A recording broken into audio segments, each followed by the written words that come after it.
especially where I come from, London, you have to choose if you want to go out for the evening, or go to a theatre, or go to a movie, or watch TV. But here you can do it all, at any time of night. It's fantastic. You don't realise how great it is. They send you to bed at 12 in London, or 10, and 12 is the latest it goes on at the weekend. If we're really lucky, we get a late night movie up till 12 or 12:30.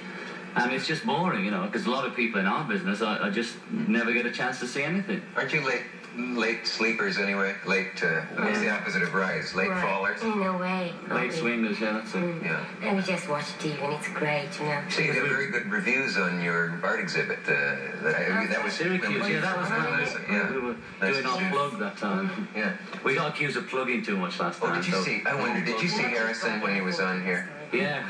What was he saying? Capital. He started a riot with that thing. Yes, he did a joke about it. Well, I should explain it. Yeah, I saw it. Harrison came on and he said, I want to plug, I forget what it was of yours, because he said there's something they forgot to plug. Oh, yeah. That was nice of it, too. It was the album, probably. Yeah. Or whatever, I can't remember. But I should explain that on that show, it did look like there were sort of 3 plugs in a row, but it's because we taped and then we had so much that we put it together out of sequence, and it looked like you... I'm not ashamed of plugging because, people come on to plug something, right? Everybody's selling something. What we do, And it's not like... You plug everything but presidents, right? Yeah, sure, but I think you did it all right.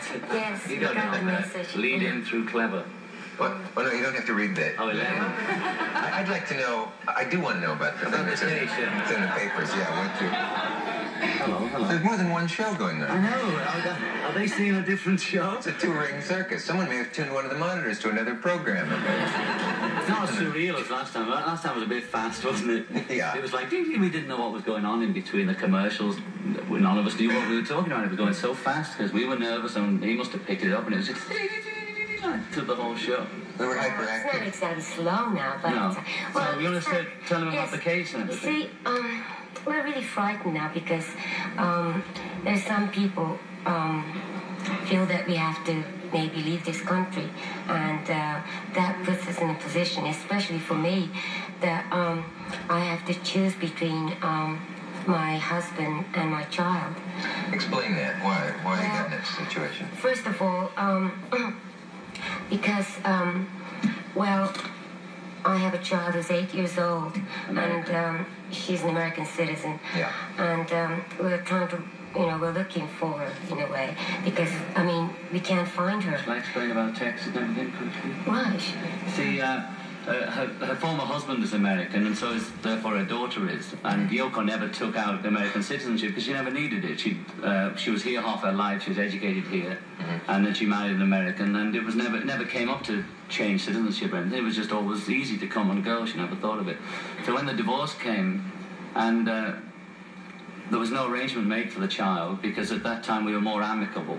The 2 ex-parties. But you know how things get, and they got worse and worse and worse until it came that we couldn't see Kyoko anymore. The child's called Kyoko. And we were being chasing her in Europe, and in Denmark, in Spain, in Hawaii, in America, back to Europe, this has been going on for 2 or 3 years. And finally we thought, let's go to court in the place where the divorce was. That was in the US Virgin Islands. So we went there, and we only just got in. At the last minute, immigration still hadn't given us a form to get in. And they told us you can have just enough time to go for the court case. And that was going to be 1 day. And we said, that's fine. But even as we got to the border, the thing hadn't come through. So we said to the man, look, they're expecting us, call Washington to let us in. We have a court case today. And I was still stuck in the British Virgin Islands because I couldn't get in. They let us in. We won the court case. And on the way in, they said, how long do you want? After they told me they only have 3 days, I said, well, what have you got? They said, 3 months. So I said, okay, I'll have 3 months. But as it happens, we finished the court case quickly. We got custody. We went up to New York, did a little sort of social business because our firm is up there, Apple, and then we went back to America, back to England. Next time we applied, somebody said, and these are all things you can't prove, because it's all well, you didn't use your 3 months.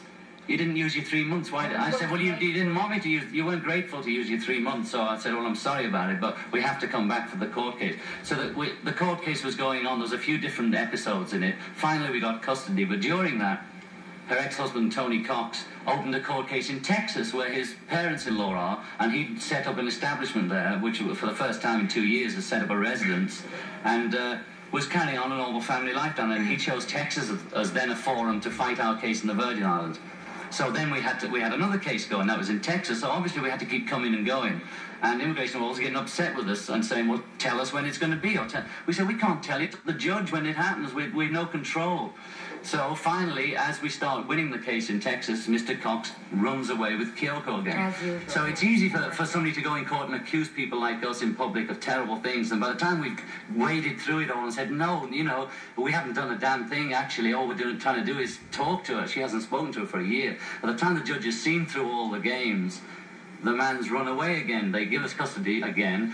And this is temporary custody only if we bring the child up in America. Because she's an American citizen. Because she's an American citizen. The judge thought she should be brought up here. And we don't mind. We agree. We'd like to be here and bring her up.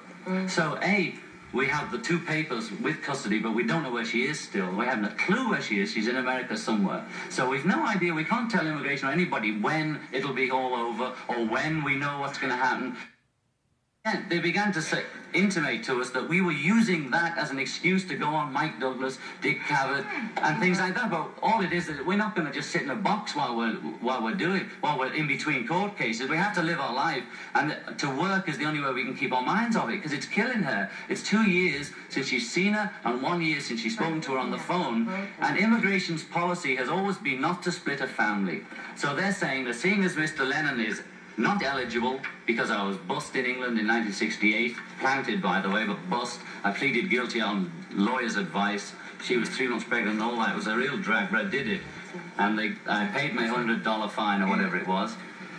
And then they say, well, because I'm not eligible, rather than split a family, although there's nothing against Yoko Ono, you both better get out. We're saying, but if you don't want to split a family, let her stay here, because our daughter's here. She has to choose between me and the daughter. And she doesn't know where the daughter is. We don't have a clue. We just know she's in America, somewhere. See, even if she's not in America, I really don't know where she is.